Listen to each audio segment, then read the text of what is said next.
That's the thing I don't get. Like, no adult should give a shit about what a movie is rated unless they have a child. And that is up to the, like, Ben was, like, angry that women were bringing their, like, young kids to Barbie with all this, like, risque jokes and shit in it. And it's like, dude, it's up to that parent to decide if they want to bring their... it's this thing that I'm constantly met with every time where, like, there is no defined base of knowledge. There is no defined base of, like, what we know or, like, what is morality or whatever. These aren't these, like, nebulous things that exist in space that are, like, sending us messages, you know? They're more... they're just concepts. And it's up to, like, the individual parent to fucking decide what is best for their child. And Ben Shapiro is just like... We're talking about Ben Shapiro's Barbie review. Don't watch it. Also, it's like, terrible. Morality is like a highly subjective, like, concept on itself. Exactly. The thing with the Barbieheimer thing, I thought all of that shit was really annoying, but I actually think it's very, like, good that these movies did really well because, like, and that they're so, like, diverse in terms of, like, one's about the making of the A-bomb and one's about a fucking toy, you know? One is for a certain audience and the other is for another audience. And I think that, like, that is what we should be doing with, like, art and film is we should be offering all these different options and stuff. Hey, you know what that is? It's actually good capitalism. I kind of hate saying that, but at the same time, like, that's what we should be providing. That's what the artistic industry should be providing these things. There's nothing wrong with that.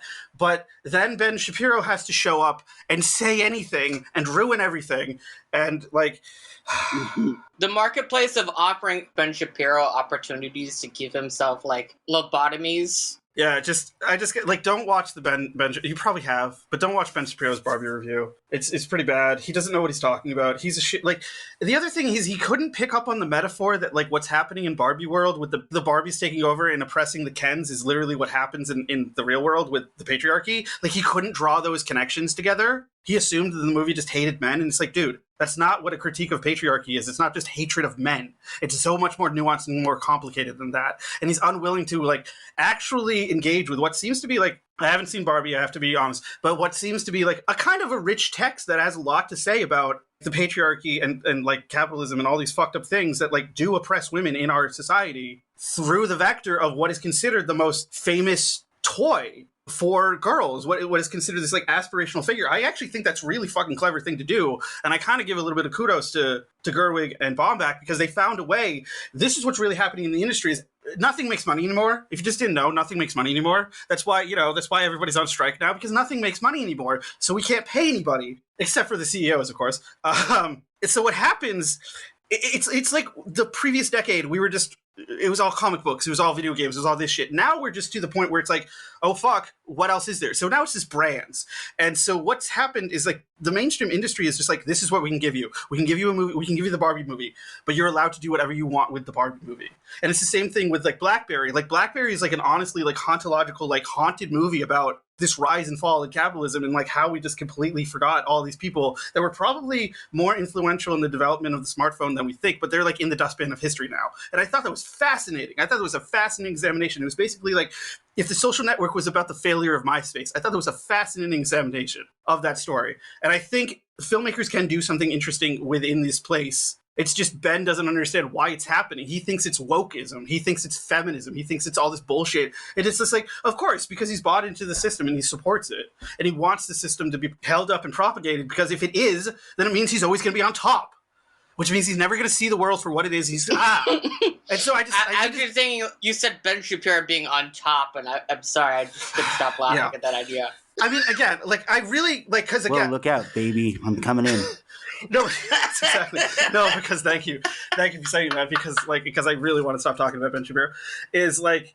That's where my brain all you really have to do is remember that, like, he thought wet ass P-word was he assumed that a wet vagina meant that they had an infection and that there was something wrong, and not like he doesn't understand, like, what, like, female, like, arousal is. And so that's all you need to know about Ben Shapiro. So we can move on. This is just a myth that the Barbie was ass P-word anti-men, just like the myth is a female orgasm. That's pretty good, yeah. All right, so we're back. What's up? I feel like you got way smarter over the hiatus, and I got dumber. I read a lot of books and dived into a lot of theory, so dove into a lot of... See, no, I got my claws incorrect there, so... No, I think that's actually my grammar's correct. Still fucked. I think that's actually correct. I do the same. I always do, like, the past participle. I think what I did is I got better at articulating myself because I'm just like talking on stream all the time now. But That's good. I'm gonna check myself because I feel like that's not what participle means. But what you were just saying, I've been narrating Craig Whittall dissertation, and he includes the quote by Peter Marcuse talking about like what we consume as cultural content. Quote, this assimilation indicates not the disappearance of classes, but the extent to which needs and satisfactions that serve the preservation of the establishment are shared by the underlying population.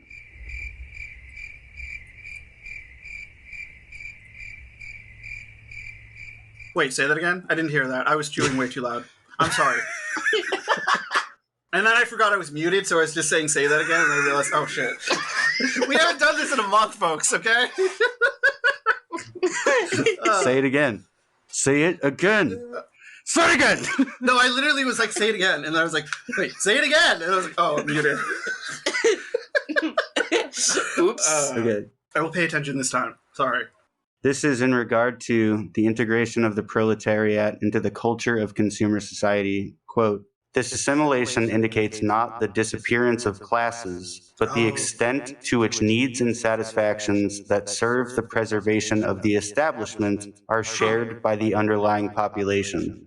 I might have a comment about that later when we talk about the labor movement, but I kind of agree with that. Yeah. A lot of the time, I am eager to downplay the relevance of the content that we consume because it doesn't at all translate into any kind of action. And for the most part, it's still representative of capital, almost entirely representative of capital. So like any working class messages are diluted out or have that sort of both sidesism. Yeah. Disingenuous both sidesism where like there is no possible way to affect systemic change without somehow also being a bad guy.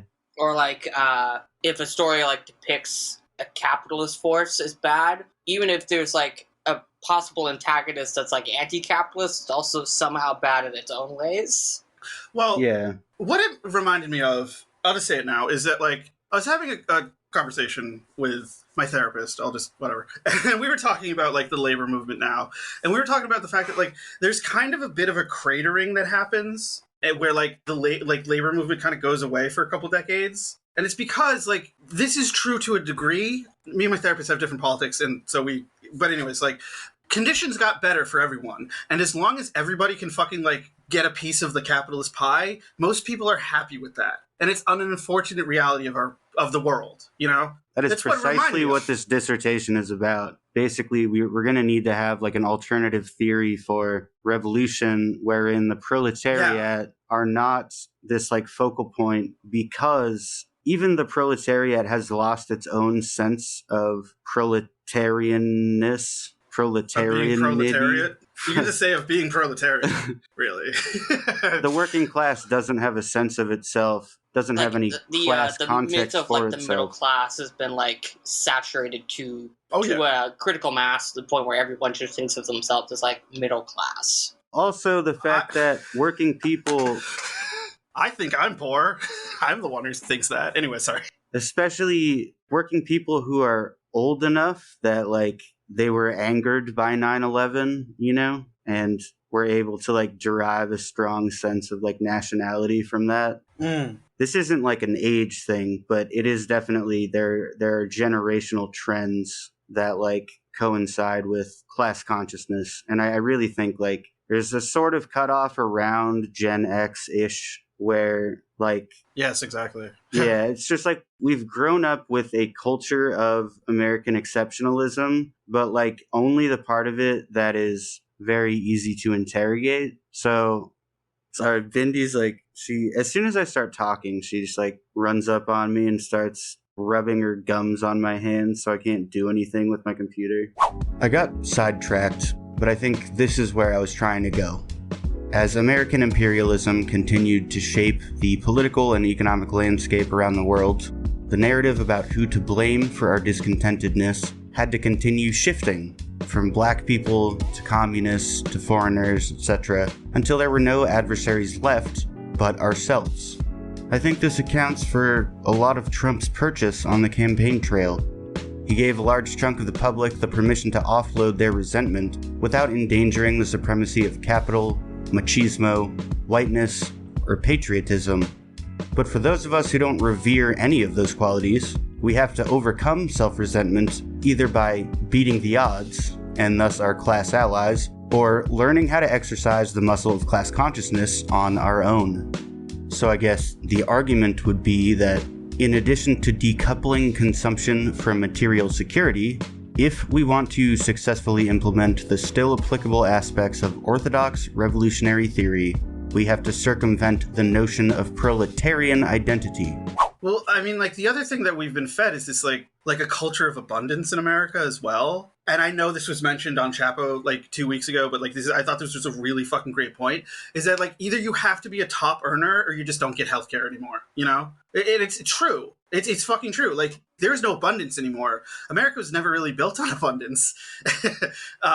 We were built on murdering other people and taking their shit. Exactly. We were built on like doing that and then shafting other people who not allowing, like, black people to get a piece of the pie and stuff like that. So yeah, we do have a show. We do have an episode planned, people. But okay, sorry.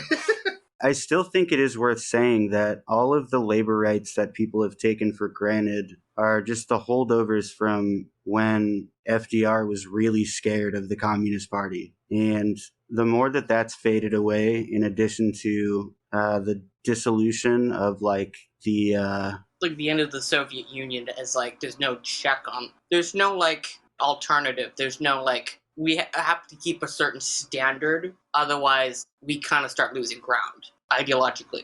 I mean, people really had it brutalized out of them in, like, the 80s. The Reagan era, the neoliberal era, was very effective at, like, quashing all dissent against, you know, neoconservatism. And since then, we've had to relearn what that feels like and what that means. And we have, like, a slightly different cultural context for that. And I think the kids are all right in that sense, a little bit. But no, you're right, because we are in the post end of history, the post ascension of capitalism. We do now live with that, and we've seen when there's nothing undergirding capitalism, the only thing that seems to keep it up is the rot.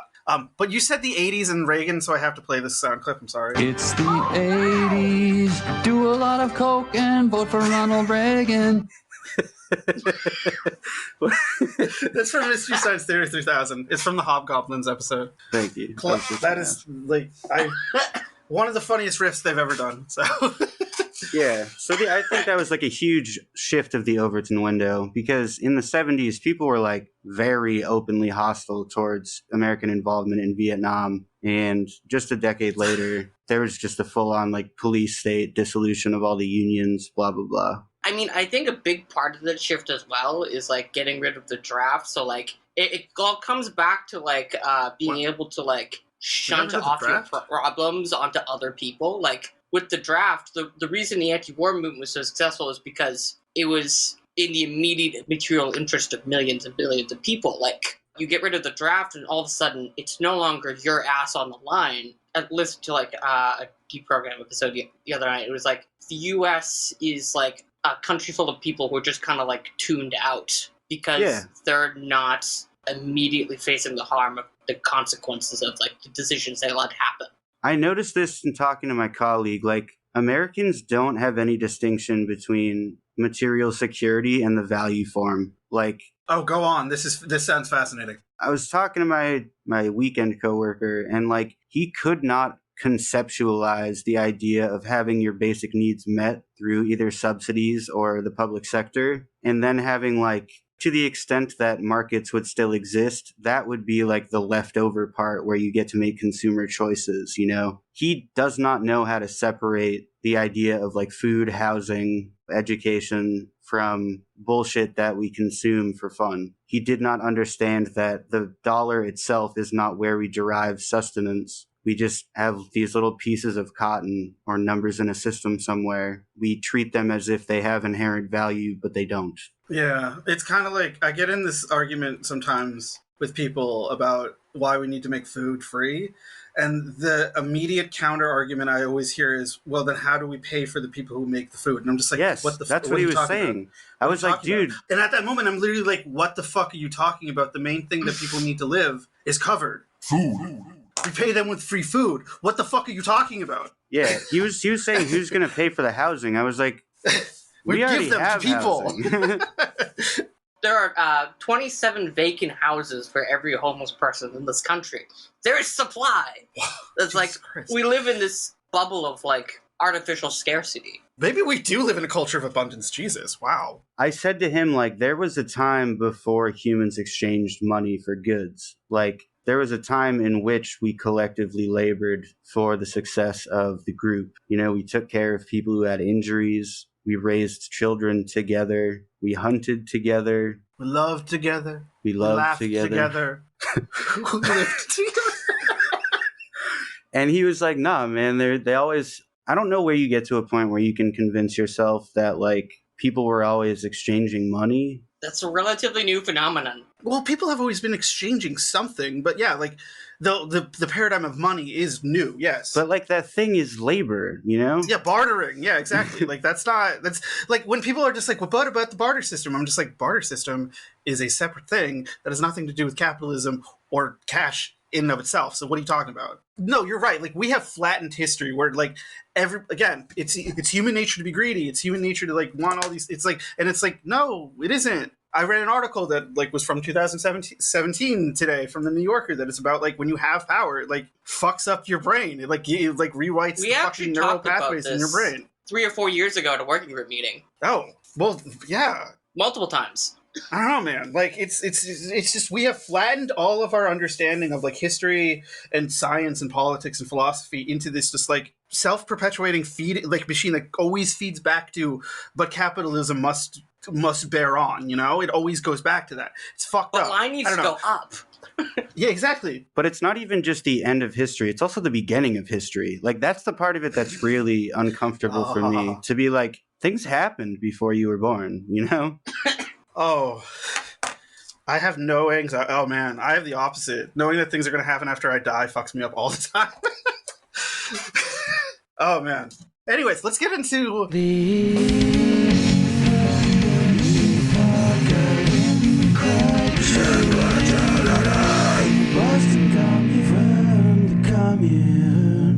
Let's get into So what have you guys been up to? the bullshit. Yeah. So what's been up with you? I fed a giraffe. What is it? I went on vacation, quote unquote vacation, to Philadelphia. I saw what it was like to have a functioning public transit system. LOL. What was that like? It's like you go to the stop and you take the thing that shows up and get off where you're supposed to get off. And then the train picks you up. It's You don't usually have that experience on the Orange Line. Conscription. Sorry. Yeah, it was weird. It was like everything's on a grid, so you can just intuitively understand where you are. Absolutely insane concept. It really is. Look, the city was founded in God knows what year.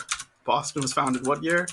We didn't have 1620. roads. Philadelphia still has that founding fathers vibe, which is obnoxious, but it's so diverse, dude. There's a lot more mosques. That was the main thing that I noticed anyway. Oh, in Philly? Yeah, there's a lot more mosques and like Middle Eastern people. Yeah, Boston And is food. racist.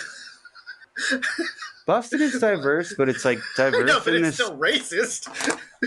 Have you been listening to the recent friend of the pod, Bostopia News' fucking episodes on the council? He ended his series on the Boston City Council, and oh boy, fuck man, like dude, like fucking, it's like racism in action over at that place. Like, it's fucked. Anyways, this city. Anyways, Let's talk about stuff. What stuff specifically? Because I've we were off for a month, right? Yeah, a couple of billionaires killed themselves in the ocean. Barbie I've been across so many like different time zones in the past months that my brain is completely like scrambled and confused as to Joe like, went to just Europe. the concept of time in general. Every part of the that's world really has deep. been experiencing a heat dome. I'm just trying to think what else happened. Greece, where I just was a couple weeks ago, is now on fire apparently. I beat Half-Life again. I played it again. And then I also did Opposing Force and Blue Shift, and both of those games kind of suck. The original Half-Life engine is so good. Yeah, dude. Have you played Black Mesa? The fan remake came out like a couple years ago. It's like we don't talk about video games a lot on this show, but I recommend it. I'd recommend. Yeah, it's one of those things that I can't really get into because I like them too much. But when I was doing drugs and playing video games, I beat Half-Life in a day and a half, really high. And that's like a fucking 12-hour game, man. You sound like one of the roommates I had in college who winter break, which was like a month off. I spent like 120 hours working at UPS, and he spent 140 hours playing CSGO. Oh yeah, Counter-Strike was my favorite. Dude, Counter-Strike is also built on a Half-Life engine. Yeah. Do you mean the Source engine? Yeah, Counter-Strike Source is on Half-Life 2 engine. I've been watching a lot of like documentaries about Valve and Source and Half-Life on my stream, so I like the fact that they're cross-platform. Like I can run it on Linux just fine, and I did, and I got owned. So, anyways, because I was better at the game when I was high as fuck. This was your Epoch Video Game Corner. Dude, if you guys want to make fun of the Titan, you can. You know, it was great. Okay, like one guy paid to go on a joyride to space, and then paid like the same amount of money to like get in a raggedy little like tin can and then turn into slurry at the bottom of the ocean. The one thing I will push back against is that everybody gave it shit for having the video game controller. Oh, I thought that was hilarious. No, but here's the thing. That's not a bad idea per se. No, here's the fucking thing. Do you know who also uses PlayStation controllers as controllers for their drones? The U.S. military. Like, guys, this is not unheard of. Like, actually, like, the PlayStation 5 has technology in it that the U.S. military uses in a lot of its different, like, computer systems. This is why there's a lot of military shooters on the PS5. This is why there's always been. But, like, the difference is, though, is that the drone operator is not entrusting their very lives, their physical being, and they're not dragging along their fucking controller. kid, too. That sucks that the kid died, that, like, the 19-year-olds who didn't really want to go got killed. Like, that sucks. And then, like, their half-brother went insane on Twitter and became a Nazi and, like, the biggest Blink-182 fan. That was fun. Man, that shit was fucked. Anyways, I'm a Titanic weirdo, I guess. I don't know what to call it, because I was going to say fan, and it's like, I'm not really a fan of the fact that a boat You're sank. a fan I'm just kind of thousands of Irish people dying at the bottom of the ocean. I mean, but, like, I'm fascinated by, like, the humor. It really is, like, it is really kind of a microcosm for where the fuck society was at the time. And it really kind of opens, like, shows bare, like, what we all really know about, like, the class structure and, you know, the world. And it's just, like, I've read all these stories about, like, the sounds and, like, the feeling and everything. It's just, like, I don't know. I've always been captivated by the Titanic disaster. Here's the thing. It's better that it happened, and I don't mean that it's better that a bunch of people fucking died. What I mean is that, like, at the time, ocean liners were very unsafe, and that made them very safe as a result. That is the only silver lining out of the Titanic disaster, is that, like, there is a, like, level of standards that was, like, applied to cruise ships afterwards that never would have happened if there wasn't such a disaster of such a magnitude. And also, have you seen the new Carnival cruise ship that's, like, 5 times the size of the fucking Titanic? The gaudy thing. Have you seen that picture? Joe, please. Am I talking to myself? Oh my god. I did see a bunch of cruise ships in Greece when I visited, like, one of these villages, but, like, I was surprised none of them sank.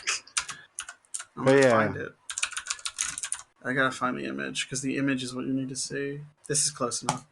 It looks like Looks like a boat, except big. No, it looks like a hotel that's on its side that then they put another hotel on top of. Like, that's what it looks like. It doesn't look good. It's just, like, it looks ugly as fuck. It's so insane. I don't know what to do. That does look insanely weird. Yeah, it's so big. It's just like a fucking rectangle. It's so fucking big and weird looking. And it's just so many fucking lights. And it's gonna light up the fucking night sky like fucking nobody's goddamn business. Oh, this picture. It's just a bad render. The 4th picture is the one that is insane. It looks like playground. It looks like Roller Coaster Tycoon. It looks like someone wanted to put, like, a playground and then, like... what I imagine it's like to be, like, on mushrooms at, like, a Taylor Swift concert, but on a boat. What? with a bunch of Damn, rich dude. white That was people. a terrible, terrible analogy. We don't talk about Taylor Swift with fucking white supremacists. It's okay. It's fine. Yeah, she grew up in a plantation house. Anyways, Joe, talk about the elections in Spain. She did. Yeah, this really looks like Roller Coaster Tycoon. So, Spain, there was an election. The right was projected to win, and yet somehow they kind of choked. Oh, yeah. It's like a hung parliament, so nobody won an outright majority, but it looks like the left will be able to hold on to power by being able to get some of the smaller, like, centrist, like, regional parties to abstain, therefore lowering, like, the threshold needed to get a majority. Yeah, that's what I heard. Like, the takeaway was that there's no, like, dominant party in the... That's What what is a it? hung parliament is. So what does that mean? That, like, the country's just going to be... Means like, Parliament's got a big dick, okay? No, it means that, they have... The way parliamentary politics God works, damn it. it's usually there's no outright majority, so, like, parties have to negotiate on forming, like, coalition governments. Yeah, but is that, like... Is the governance going to stuck for, like, people on the ground? Or is this just No. how it always... Okay. That's just kind of how it is usually. Like, the caretaker, like, the government that's currently in power will still be kind of, like, caretaker. hanging on until, like, a new government is formed, but likely it's going to be the same left-wing government that's been in control for, like, the last 4 or 5 years, which is mostly comprised of the Socialist Party, with, like, the radical left being, like, the junior partner in the government, with the deputy prime minister being the head of the, like, radical left, which is all of, like, the communist and, like, radical, like, socialist parties, like, their grouping of parties under, like, one banner. And then you have, like, some smaller, like, regional, like, the Catalan independence parties who are generally more left-wing who will support that government. And then you get, like, enough of, like, the centrist parties to, like, abstain so that you can lower the threshold needed to get the majority. But the silver lining is that, like, the far right, the Vox party, which is extremely nationalist, extremely racist, anti-communist, hates migrants, wants to enforce, like, a naval blockade, except for, like, in instances where they need those migrants to prop up their economy and their labor market. They lost about half of their seats, but the center-right / kind of, like, more right-wing, because they've been trending to the right in the last few years, the People's Party, which is, like, the biggest party on the right, they swallowed up the vacuum left by, like, the Vox Party losing a bunch of its seats. They just kind of took up those seats. So, like, the right hasn't really made that much progress, but the right was expected to win, and they choked, basically. Fuck them. How do you feel about the Catalina independence movement? How do we feel about that? Sure, why not? Okay. Sorry, I wasn't paying attention for like 5 minutes. There's a video premiering that I was in, so I wanted to... Oh. I'm back, though. I'm back, baby. How do we feel about the Catalina independence? How do you feel about it? Catalina independence. I don't know how to say it. Catalan? Catalan. How do you feel about it? Catalan? How do you feel about them being Yeah, independent? in Spain, like the Motherfucker. regions in Spain that want independence from Spain. Yeah, fuck it. Okay. It's exactly what Joe said. Okay. Oh my god, that's awesome. Is that really what he said? Yeah, I was like, sure, why Kinda. not? All right. Yeah, I guess I agree too. There are some like really cool autonomous regions that have maintained like a regional socialist influence. Like Buenos Aires in Argentina is basically a self-governed socialist mecca. Obviously, the Zapatistas are functionally autonomous. Or Kerala, India, you know? It's not like it supersedes the state, but it allows people to live in a place wherein the world around them reflects their values, and that's cool. A little like socialist haven within like the wider ocean of capitalism. Yeah. It's like, guys, can you just like leave us the fuck alone? Yeah, exactly. It's just let us it's fine. Which is comical because that's basically what Irish nationalism is, and like is summed up into like one sentence. Can you guys just like fuck off? Any national liberation struggle, it's never like an imperialist process. It's an anti-imperialist process. Just fuck off. It's funny because I was just over there in Ireland, and I guess like the ruling government, all like the right-wing parties like banded together because they didn't have enough seats to govern by themselves. but they like banded together and got the Green Party to join in and Sinn Féin from getting into government for the first time. And they're like trying to push public opinion towards like Ireland having more association with NATO, and I guess nobody's having it, which is really kind of funny because like they are a lot more staunchly anti-imperialist than like anywhere I've ever been, because like in Ireland, the government is not allowed to send more than, I'm not exaggerating, no more than 12 soldiers are allowed to be sent overseas for more than like a week. Or whatever the fuck. Without the approval of first the ruling government, the Dáil Éireann, which is the parliament, and a UN decree. The United States had that kind of policy, which is known as like a triple lock, because there's like, you need approval from 3 different areas. Imagine how like different the world might have been. Yeah, it would be like, in response to this show of aggression, Ireland has deployed Frank. Yeah, Frank and his buddies from the pub. The government is not allowed to send more than 12 soldiers overseas without permission of the government, the parliament, and the United States. See, a better world is possible. Gotta be in Ireland. Yeah. Did you just say you had to be there? You gotta be in Ireland. You gotta go to Ireland. A better world is possible, but you gotta be in Ireland. And everything, honestly, if I could afford it, I probably would want to just live there instead. The weather's better. They actually have food safety standards. I mean, there are a bunch of other problems, like, you know, endemic to being in a capitalist world. Like, they have a cost of living problem like we do. But, like, you know, at least the food's better and the weather doesn't suck. Yeah, it's kind of a corporate haven, too. Yeah. I think Etsy is Irish. Etsy. On paper. Well, yeah, on paper, because Ireland is basically, like, the EU's tax haven. Their corporate tax haven. Like, Pfizer's headquarters in Europe is in Ireland, because they literally told us, like, during orientation. Yeah, it's because we don't want to pay the corporate taxes here. Loved it. Love it. We love to see it. Those corporations. All right. So you want to talk about how UPS caved? Yes. I knew it. Today. Yes, it happened today. Well, This as very of the day. time of recording. Yeah.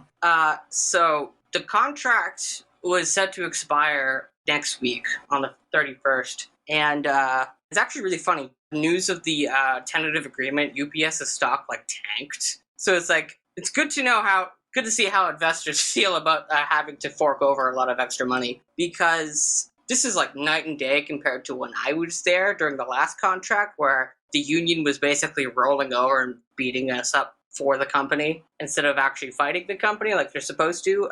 UPS caved on basically every single demand. The union did not make any concessions. And according to Sean O'Brien, the president of the Teamsters Union, quote, UPS has put $30 billion in new money on the table as a direct result of these negotiations. $30 billion in wages, I should say. It's crazy. Like, that's, I don't know, man. That's O'Brien crazy. He's like one of those old school mustache guys, but like more vulgar. Messing around with my boys?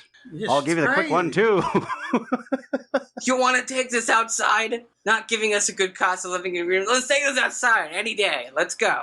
But like, here's some of the highlights I'm reading from one of the press releases from the Teamsters Union. Highlights of the 2023 to 2028 UPS Teamsters National Master Agreement. Historic wage increases. Existing full-time and part-time Teamsters will get $2.75 more per hour effective this year, and $7.50 an hour more over the length of the contract. So, like, this is especially true for the part-timers. Existing part-timers will be raised up to no less than $21 an hour, effective immediately, and part-time seniority workers earning more under a market rate adjustment will still receive all new general wage increases. That's actually huge, because right now, the current starting wage for like a part-time worker is like $15 an hour. So the part-timers are immediately going to see a $6 an hour raise instantly. Most of the UPS workforce is part-time. 60%.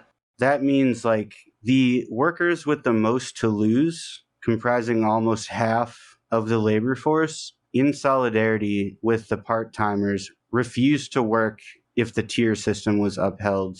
Well, the tier system actually affected both. Well, I mean, it indirectly affected the part-timers, but it directly affected the drivers. who are generally full-time. Like, it indirectly affected the part-timers because, like, if you're working part-time, like in the warehouse, the way you get full-time usually is that you bid into becoming a driver. But with the 22.4, it's the way they were doing the tiers, is that like new hires were instantly thrown into like the 22.4 tier, which is like basically doing the same job as like a full-time driver, but you're basically being paid like part-time with like less benefits and all that shit. So really it was like solidarity across like both ends of like the spectrum, so to speak. Like the full-timers were like standing in solidarity with the part-timers, which did not really happen in 2018. Hoffa was really good at like dividing and conquering within the union itself by like pitting the drivers against the part-timers like us in the warehouse. The last contract, it was like a false binary of like, if someone benefits, it will come at the expense of somebody else, which is bullshit.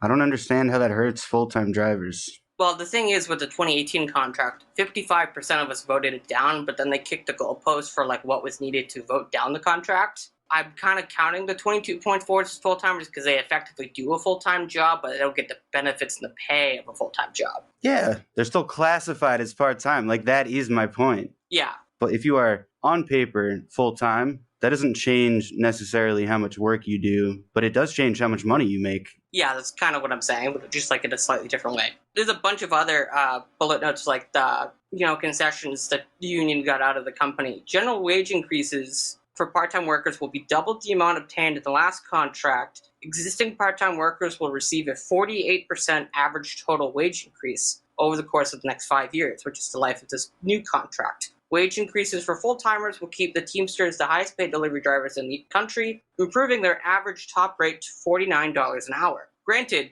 $49 an hour, but you also have to take into consideration that a full-time UPS driver works like 60 hours a week. Yeah, they work until there are no more packages. Yeah, so that could means be like usually working like 10 to 12 hours a day. Damn. So current Teamsters working part-time would receive longevity wage increases of up to $1.50 an hour. On top of the new raises, new part-time hires would start at $21 an hour immediately and advance to $23 an hour. The 22.4, like the tiered employment system, is going to be abolished, which is pretty big. Huge, dude. It's huge. It means it means workers don't have to compete. That was like the big sticking point of the last contract that everyone was pissed about, because the company wanted it, and like the old guard leadership who was just like chummy with the company wanted it, but nobody else wanted it. So this was like a big thing that they were able to get rid of. The previous contract would have abolished the tier system, and I'm pretty sure there was a vast consensus among workers, and it somehow ended up getting punted. No, like the thing is that you get, when you're presented with the union contract, you're only basically allowed to like vote on yes or no on the whole contract as a whole. Oh yeah, never mind. You're right. Everybody was forced into a shit contract. Yeah, like I voted against that contract, but like they moved the goalpost for what was needed to vote down a contract and go on strike, because 55% of us voted to vote to go on strike and like reject the contract. But then they moved the goalpost from like 50.1 to 2/3 because they knew that we were going to go on strike if they didn't do something like drastic like that. But that's like one of the main reasons why O'Brien and like the radical like rank and file bloc was able to just sweep the union election 2 years ago. Everybody was super fucking pissed about that because they got forced into a bad contract by their own union leadership. It is genuinely strange to see a standoff like that go so well for the workers. Yeah. Yeah, it's because like they did a lot of organizing. On some level, I feel like I have drank the Kool-Aid in thinking that no amount of labor power is enough to challenge the corporate hegemony, but that's clearly not the case. And I think that has huge ripple effects for, these corporations that employ thousands, tens of thousands, hundreds of thousands of people. Yeah. Something that's like not really like talked about enough is, or like the gravity of this is understood, is that like this contract is the largest private sector union contract in the entire country. And they didn't even need to strike. Like they didn't even have to actually go on strike. Like that's they the part got the company to cave a full week before the deadline. Yeah. That's impressive.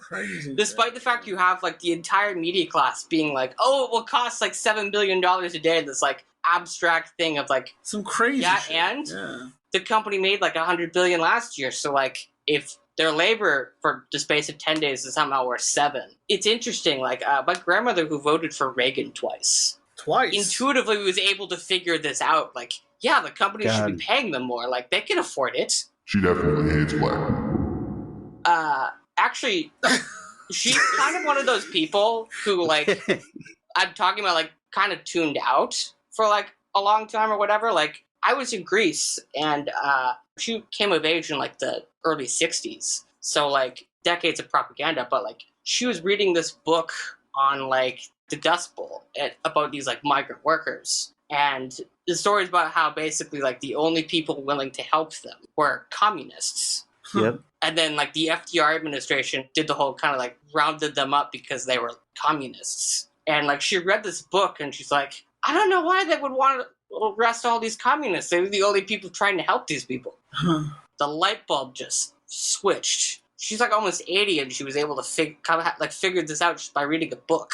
I tried to finish reading that Vincent Bevins book on the Amtrak. It is hard. It is a hard fucking read. What book? The Jakarta Method. Yeah, that's what I thought. My grandpa read the whole thing and yet did not move the needle with him at all somehow. That's so sad. That's so sad, dude. It's like it's one of the most depressing books I've ever read. And it's a non-fiction book. Like, meanwhile, my grandmother reads this like historical fiction book, and that's all it takes.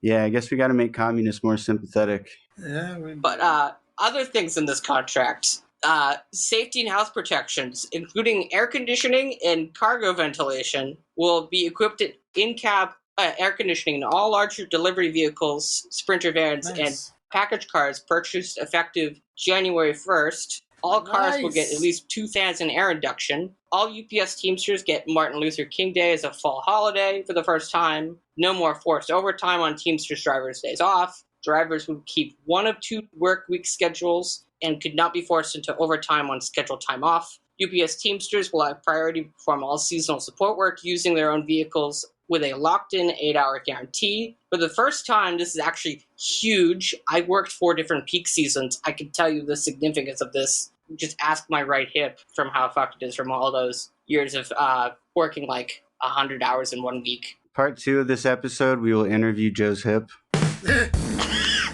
I'm just taking because it's kind of aching right now. For the first time ever, seasonal work will be contained to 5 weeks only from November to December, which is huge because as long as I can remember, peak basically began in like early November and then like ended somewhere around like Martin Luther King Day, which in my household growing up meant that everything was fucking nuts for like 3 months because my dad was so worked to the bone that he would just kind of lose his shit on basically anything. If you annoyed him even a little bit for like 3 months out of the year because he'd be working like every single day for like 12 to 16 hours a day. What my mom referred to as December Dad. Being like, he'll just kind of go off and lose his shit if you like do anything wrong at all.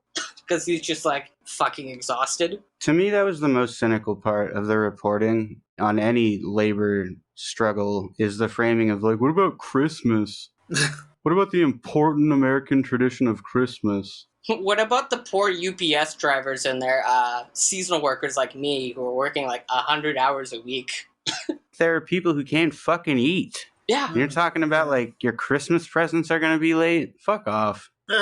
And then finally, 7,500 new full-time Teamster jobs and the fulfillment of 22,500 open positions over the life of this next 5-year contract. That's a lot of wins. Say that last point one more time. 7,500 new full-time jobs and 22,500 like open jobs being filled. Is that in addition to with the current tiered system? Is that no? All the tier drivers will immediately be classified as like full-time regular drivers. Oh hell yeah, dude! That's awesome. So this 7,500 new jobs and like the 22,500 like open positions, that's like on top of the 22.4s being just classified as regular full-time drivers.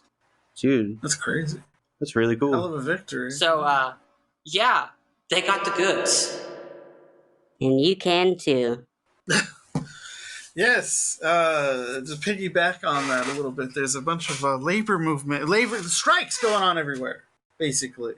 I'm talking about the SAG-AFTRA strike. They joined the writers who went on strike while we were on break.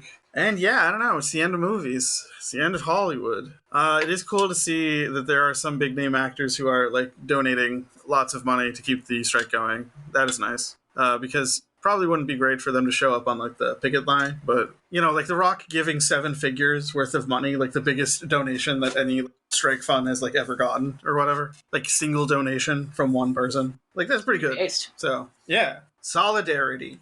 I feel bad. I was making fun of The Rock 2 days ago.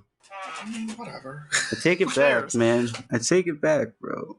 You know, his career is a little bit too driven by his ego. You wish he would go back to more challenging roles and try to play down his whole like big muscle bound whatever dude. But like, hey, it's cool. Anyways, Wasn't he a professional wrestler? yes, but he wasn't a huge. He got bigger after he stopped wrestling. He started doing steroids after he stopped wrestling. So I mean, like, look at him when he was a wrestler in like the 90s, and then look at a picture of him now. He's huge now. It's I'm It's not hard going to to- search for all right, More fine. money, more Oh, fuck. roids. pictures of The Rock posing. The algorithms are going to be so confused. Or maybe I could... Anyways, One of this guy is looking up death metal, and now he's looking up photos of The Rock? What's going on here? It's going to that have kind of like makes a sense. weird recommendation feed. I hate that, dude. That's the shittiest fucking thing about YouTube. You can't even hate watch something because then you just get garbage. That. Well, you gotta counterbalance it by watching a bunch of other. I just shit. do. I have to delete it from my history. Like I can't. I've never really been able to hate watch stuff, because then I start thinking to myself, like, why am I wasting my time on this?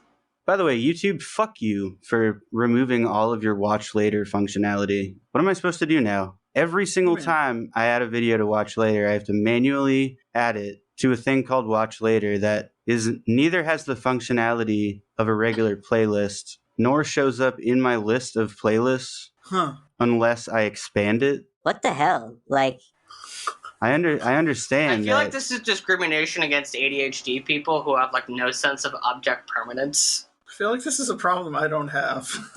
It's fine. You lucky bastard! You probably go on YouTube and you're like, I want to watch this. like I open YouTube and I just watch the thing. Whatever is there for me, I watch it. I've gotten used to You having just like, open the manual- YouTube app and you're just like, what is the video today? I've just resigned myself to having to, like, manually, like, put stuff into watch later because I'll forget about it.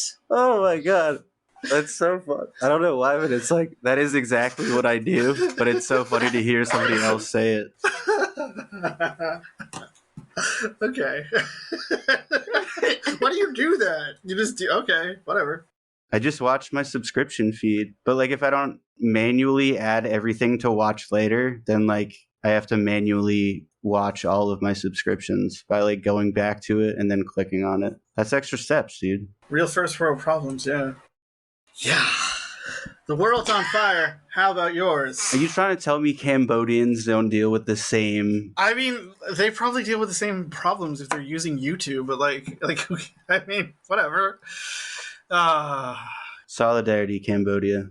We're gonna get through this shit If you're together. on YouTube and solidarity in general, yeah, talk about, you know.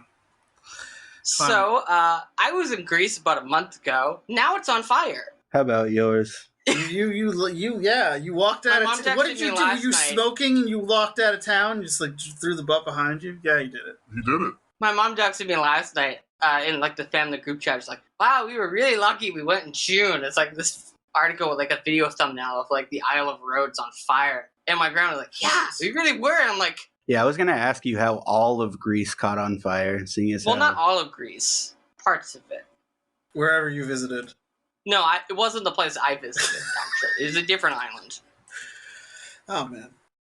we can pretend. What He island did narrowly you go escaped to? death. Point is that this is, like, a problem, like, around the world right now, is that, like, heat waves are obviously because of climate change. And, Heat domes. So much heat, they're now in domes. Yeah, like it was 120 in Italy for a couple days. It's been like 110 plus in Arizona for like 3 weeks or whatever the fuck. They haven't had rain since, I think, May.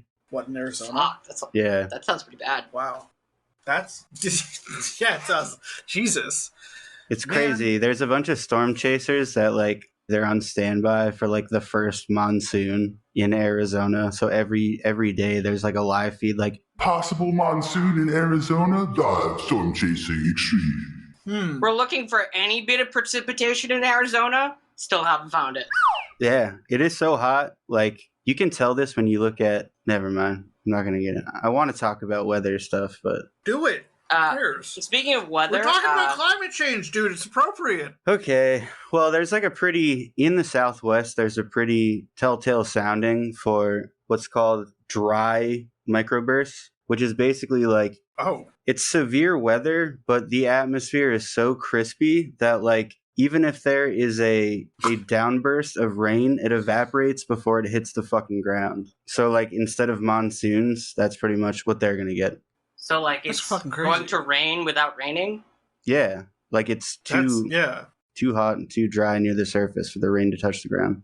Fuck. Has anybody ever gotten footage of anything like that? Yeah. I got it. That's fascinating. That's fucking crazy. This ends up looking like a haboob. A what? A what? What? A haboob? A haboob. What is it? It's like a dust storm. It's a gust front, but when they're dry, they just kick up a bunch of dust. I don't know. Is that not maybe that's not an American term. I don't know, but that's what people call it. The U.S. Forest Service admitted that it actually accidentally started a major wildfire in New Mexico last year that ended up burning 60 square miles. Dude, that's nothing compared to what's happening in Canada right now. Oh my God. They're like tens of millions of acres deep into multiple forest fires. It's absurd. It's really bad. It's been affecting air quality all over the country. Haboob, I will say, is an Arabic term. I mean, that makes sense, given... how arid. Climate. Yeah. Yeah, given that there are more dust storms in the Middle East than there are... but yeah, no, that's some scary Mad Max shit. Like, it rained today, and it looked like scary Mad Max shit outside. Yeah, and then this links to the microbursts, and yeah, Jesus Christ, that looks weird too. That's awesome. The weather! Yeah. It's just fascinating, man. It's one of the things that can, like, crash a fully automated plane. Oh, wow. Speaking of, wind, the Gulf Stream system could collapse as soon as 2025, according to a new study about, the shutting down of the vital ocean currents called Atlantic Meridional Overturning Circulation. I'm assuming you know more about this than I do, Jesse. Basically, the Atlantic Ocean acts like a big conveyor belt. It transports warm water up the eastern coast of South America through the Gulf and into the Arctic, where it circulates back around Greenland, sinks to the bottom of the ocean, and slowly carries that cold water back into the south. It kind of stabilizes the temperature in the Atlantic. It also stabilizes the global weather patterns. So it would be bad if that stopped, right? Well, yeah. I mean, we don't know what would happen exactly. In the same way that this is an unprecedented Atlantic hurricane season because the water is so warm. The article I was reading, according to this report, the estimate is, quote, evidence from past collapses indicate changes of temperatures of 10 degrees centigrade in a few decades in the event that the Gulf Stream collapses. Yeah. Sounds great. Apparently, the last time the Gulf Stream collapsed was during the Ice Ages. Everything froze. Everything got cold. Brr. Well, we did it, folks. Why was this not the last thing? Because it's speculative still. Still. We have so much weather data, but even the best models in the world cannot accurately predict weather a couple days out. What if that's what happens during climate change? Is that like suddenly all of the equipment is like 100% accurate all of the time? It's the only consequence of climate change. Yeah. No, like the weather is still fucking crazy, but like we are able to tell every single time with like perfect accuracy. We can tell it will be somewhere between this much fucked and this much fucked. Can't come into work on Thursday. There's going to be a tornado. It's going to be a tornado 50 feet from the building, and I just got this new pair of kicks. I'm not trying to get them dirty. Yeah, it's going to be an interesting future. Anyways. Although we don't really know exactly what's going to happen with ocean currents, definitively we can say that if verified, we just had the hottest ocean temperature ever recorded on Earth. Yeah. Off the coast of Florida. Yeah, and it's likely that, like, last month there was, like, the 4 hottest days ever recorded in, like, 100,000 years. Yeah, which is why anybody, if you watch direct weather on YouTube... Don't. Why not? I've cut a lot of the weather stuff from this episode to spare you, so I'm going to do the same here. You can message us if you want more weather stuff. Yeah, talk about France and all the fucking shit that's going on in France. Speaking of people who suck, France. Emmanuel Macron, he usually sucks. Entire country. Everybody in country France. of France. Yes, the French. Well, except for my slang recommendation. So Macron, so what's going on? He's basically, I'm assuming everyone's aware of the 17-year-old who was murdered by the cops last month, and then that led to a bunch of civil unrest. Macron responded to this by deploying, calling up 45,000 shock troop police to put down these riots, and now he's explicitly calling for basically law and order. The French president used his first TV interview since the unrest to condemn what he called indescribable violence, claiming that, quote, "The lesson I draw from this is order, order, order. Order must prevail. There is no freedom without order." So instead of doing anything about institutional racism within law enforcement, which is the source of all of this anger, he's just kind of doubling down on it and just trying to clamp down dissent as violently and swiftly as possible. Fuck that guy. That guy sucks. He fucking sucks. He's stinky. I did everything right and they indicted me. It seems like he's really doing a meme of himself. Yeah, at this point. It's so good. Yeah, Trump's gonna get elected. Elected? No, he's gonna get fucked. Elected? I meant fucked. I know, shut up. I meant indicted, but what else is new? It was reported today that apparently Ron DeSantis has laid off about a third of his campaign staff. Yeah, he sucks. He's already imploding in front of us. It's funny. He sucks. He's boring. It really is hilarious how quickly he's imploded because, yeah, what is this? Give me some of we're a year away from any primaries happening, and he's already imploding. Yeah. His big donor is already backed out. Put him out as fucking misery. Come on. Meatball Ron. He sucks. Put him on some spaghetti. Sucks. Fuck that guy. How old is I would have loved to see a debate between him and Trump because I just would love to see what Trump would do. He's 44. I just kind of want to see a food fight of them just tearing each other apart in the most absurdly hilarious ways. I don't want to deal with Trump running for president again. Well, I mean, he already is. Yeah, but I don't want to. It's gonna. That sucks. I think it's just easier if you just treat it all as absurdity that's beyond your control. Yeah, but it still sucks. What do you mean treat it that way? I can still think this exactly sucks. That I'm living in this material reality. If you adopt that mindset, it doesn't suck as much. Sucking and us having to deal with Trump and just everything sucks. Yeah, do some praxis in your local community because you can. Do it. So hopefully make things suck slightly less for those around you. Maybe we just need to convince more rich people to go on libertarian ocean adventures. Oh. Just oh yeah. Self-select. Don't bring your kids anymore. Stop doing that shit. Yeah, leave the kids at home. It is not take your kids to the ocean. If they have to, if they want to come, I guess, because they might also represent a problem in the future, And then Elon Musk, he exists still. He ruined Twitter. He turned it into X. Yep. I couldn't stop rewinding everybody's suing him. He sucks. That soundbite of him trying to turn Twitter into a bank, where he was like, "It would be like a database for the thing that is money." What the fuck? Yeah, all the these lofty things that they think they're gonna make Twitter. It's just all that shit's gonna happen, folks. It's he can't possibly have thought that he invented the concept of a bank. Maybe he does think that. Like he's a rich. No, he did. He's a rich guy. It's like the only fucking thing he knows about. Well, he knows Right? about exploitation. And he knows about emerald mines. Because he can take that shit to the bank.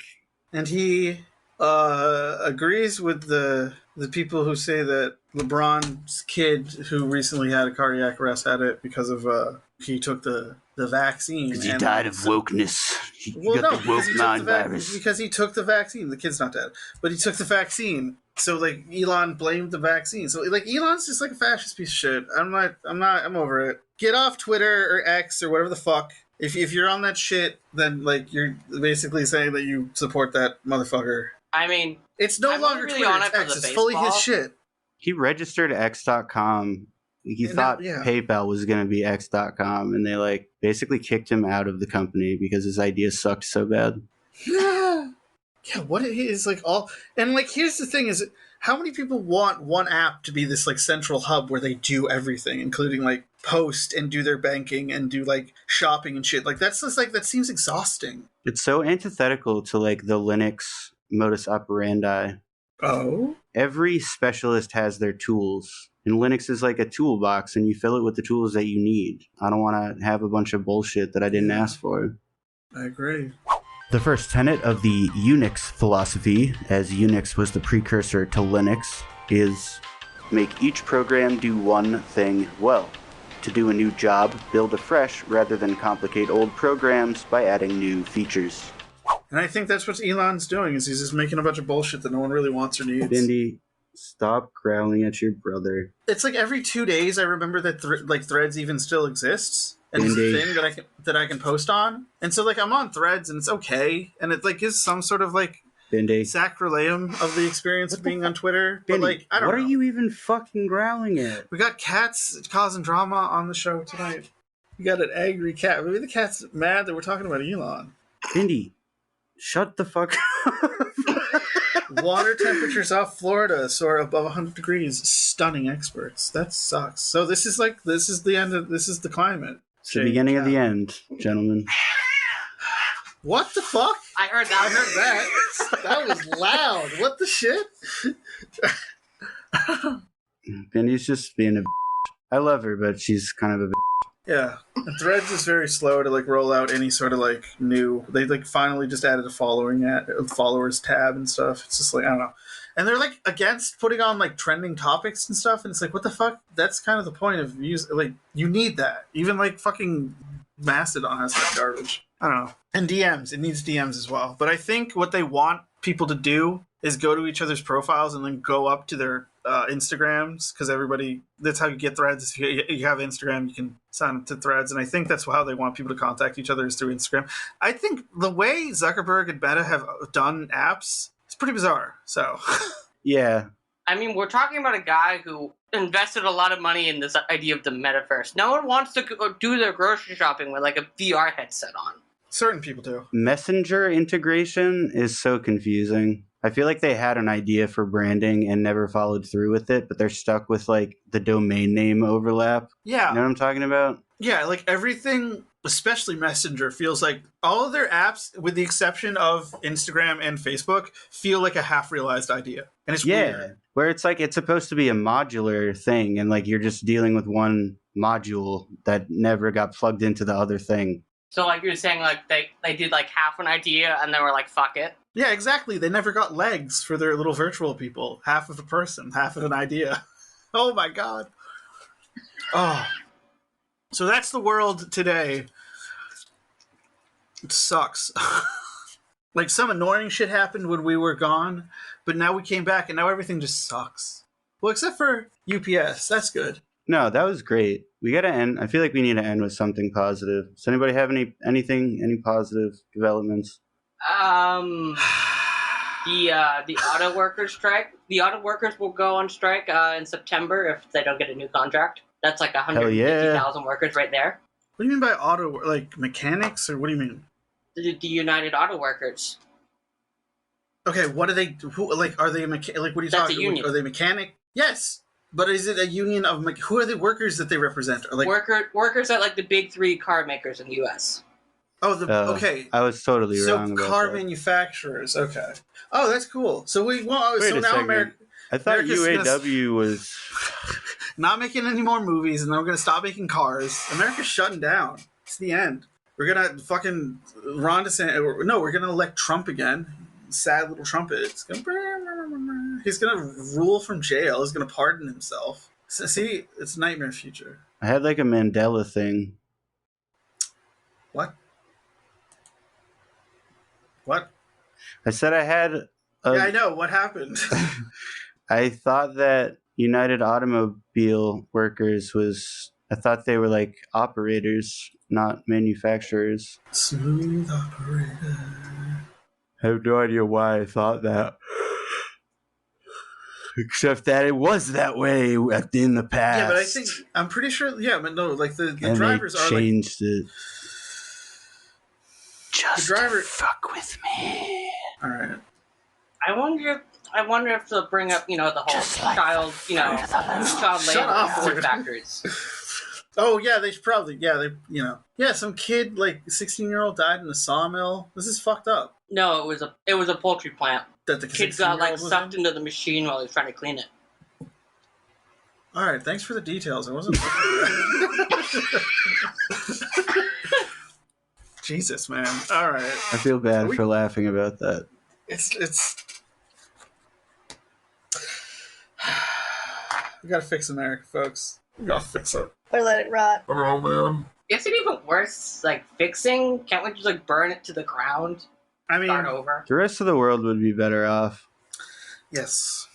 Well, positive news is that like Barbie did make $330 million worldwide, and that's positive, I guess. I don't know. Yay! Everything's We're back. That's the positive news. Okay, we're back. We took a break, and we're back. Yeah, we're doing great. Either way, that's it. That's the epoch for this week, I suppose. Mixed bag. That stuff about the jet stream is pretty scary. Anyways, my name's Scott. It's not we don't the know jet what's going to stream. happen. That's like a separate thing. The Gulf Stream, whatever. It's a different thing. I know, I'm an idiot. No, it's a common misconception. Well, what's the jet stream then? Is that like higher in the atmosphere? Yes, you're right. It is higher in the atmosphere, but it's also... Look at that. When we talk about the jet stream from like an American perspective, we're talking about the flow of upper level winds from west to east over land. So in the summer, it generally is at a higher latitude. Like right now, the jet stream is basically in Canada. It depends on if you're in El Nino or La Nina. That has like a big impact on the shape of the jet stream and the location of the jet stream. When you're in El Nino, it kind of splits. When you're in La Nina, you have one meridional, which is like the wavy jet stream. Whereas with El Nino, you usually have jet streams that are more zonal. All right. I finally kind of understand the importance of El Nino and like how it contributes to like wind shear and that like affects if we get like hurricanes and shit. It's fascinating. Okay. If we're all good, we're going to end the episode here. My name is Scott. Follow me on Threads, Sweaty Wife, or Instagram, or watch me on Twitch, Sweaty Wife with an underscore between Sweaty and Wife. I'm playing the Half-Life... Well, I'm playing Hotline Miami right now, but I'm playing the Half-Life series overall. Hotlife. Joe! Oh my god, I literally just yelled. Joe. Okay. Hi, yes, I am Joe. I'm still too jet lagged, really, for social media in general, so it's not related. I'm only on Twitter, really, to follow, like, baseball beat writers, and that's mostly it, so... Joe, when did you go on vacation? Like, wasn't it like 2 weeks ago? No, it was a month ago. I was gone for 3 weeks. Still jet lagged. Alright, whatever. Yes. I was on 6 commercial flights in the space of 3 weeks. Joe's clipping and Jesus lagging. Christ. 6 commercial... Alright, that's... Joe's ping is too fucking high. My ping is too damn high. Yeah, they're gonna kick you out of the fucking lobby. You're gonna fucking bring down the whole damn game. And he's Jesse. What the fuck, dude? God, You can find my music at soundcloud.com/contingensboston, CONTINGENCE. Wait, Boston. but I'm not Jesse. Joe, what the fuck? Jesse Joe, you did should that have... to me once.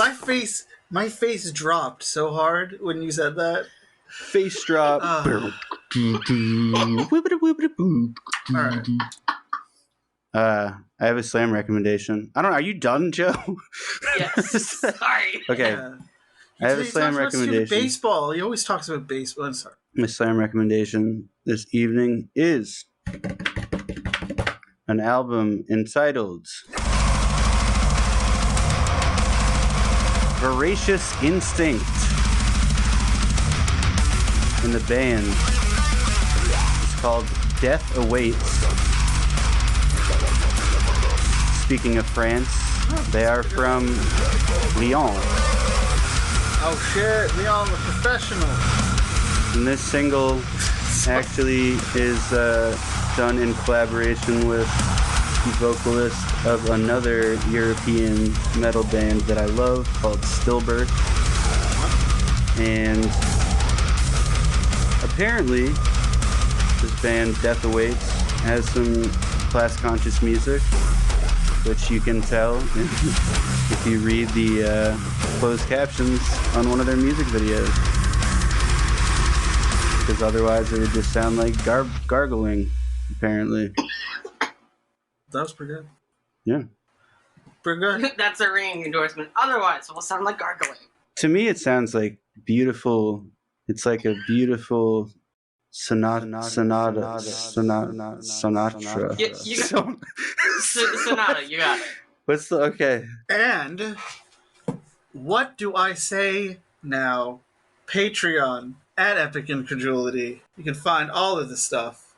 The Marxist menageries, the fucking, I don't know. We're also on Instagram. You can find us on Facebook and YouTube. I don't know, maybe I'll sign us up for Threads. I don't know. All of that's at Epic Incredulity. Listen, love it. Just do it, you know? Laugh it, love it. Laugh it, love it. Living it, laughing it, loving it, living it, laughing it. That's Tom Waits. Go watch the season. Go watch The Bear. It's a good show. My critique of The Bear, though, is that it is very much a bit of like, it's kind of like a working class zoo for like neoliberal people to look at working class people and like strive for more and like have that kind of experience. I don't know. It's a neoliberal like fantasy, but like in the form of like this working class restaurant overcoming adversity.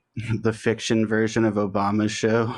It's kind of like, I don't know, kind of like it's very good, but it's, again, like that's why it's very much for like, It's for like neoliberals to fantasize about how like the other half. well, it yearns to a return to like the simple days of like the Obama era. Basically, it really does. That undergirds all of it, and like, yeah, it kind of is also like, are all these working class people like actually putting their time in to like do better with their blah blah blah blah? Because like all like there's episodes where like the characters like learn to better their craft and stuff, and it's all about like living up to this like standard that is like kind of inspiring and really interesting, but like they haven't really explored like the wages and stuff, and it's like these people better be like making a lot of fucking money to be like this willing to put up with like all of that bullshit. I don't know. And that's just kind of my general critique of like the restaurant industry in general, in like labor and capital in general, is that everybody should be paid more. And it's still a very good show. The drama's very high. It's very gripping, and I like it. Anyways, that is the epoch. We say but Tankto, drive it up to the show. Drive it up, laughing it at the library. And be like, yeah, give it. Make sure it rises appropriately at 350 degrees Fahrenheit. Yeah. Give me all you got! Listen, Give me all you got! Yeah, if you've seen the movie Heat, yeah, give us all you got. Sign up on our fucking Patreon. Give us all your money. We love you. We'll see you in 2 weeks, baby, when I'll be on vacation finally. Oh yeah, you're Living it, gonna laughing it, join loving us it. from vacation. You're gonna join us. Where are you gonna go? You don't have to tell me. You can lie.